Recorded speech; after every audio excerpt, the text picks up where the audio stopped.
Hello दोस्तों, देखो उदाहरण एक। नीचे दिए गए कथन सत्य है या असत्य, कारण के साथ अपने उत्तर दीजिए। अब देखो पहला कथन, प्रत्येक पूर्ण संख्या एक प्राकृत संख्या होती है।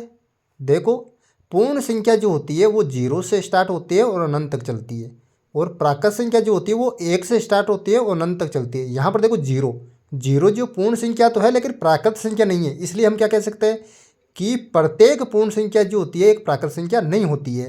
लेकिन यहाँ पर क्या लिखा हुआ होती है, इसका मतलब ये कथन जो यहाँ पर असत्य हो जाएगा।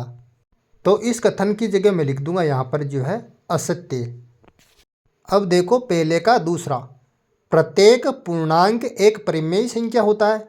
देखो पूर्णांक जो होता है वो कहाँ से स्टार्ट होता है, 1 से स्टार्ट होता है और अनंत तक चलता है। और प्रत्येक पूर्णांक के बटे में कौन सी संख्या होती है, 1 होता है दोस्तों। प्रत्येक पूर्णांक के बटे के अंदर 1 होता है हमेशा, यानी कि प्रत्येक पूर्णांक को जो होता है पी बटा क्यू के रूप में हम लिख सकते हैं। इसका मतलब क्या हुआ कि प्रत्येक पूर्णांक को एक परिमेय संख्या होता है। तो यह जो है कथन आपके जो है सत्य हो जाएगा।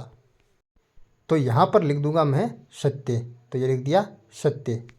अब देखो तीसरा कथन, प्रत्येक परिमेय संख्या एक पूर्णांक होती है।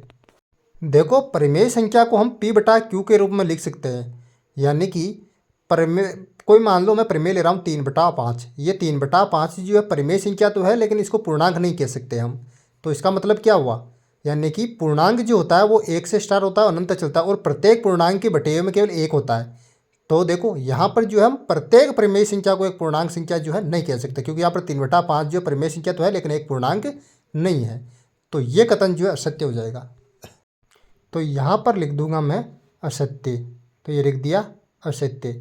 इस प्रकार से जो आसानी से इस उदाहरण को आपको कंप्लीट कर लेना है, वेरी सिंपल।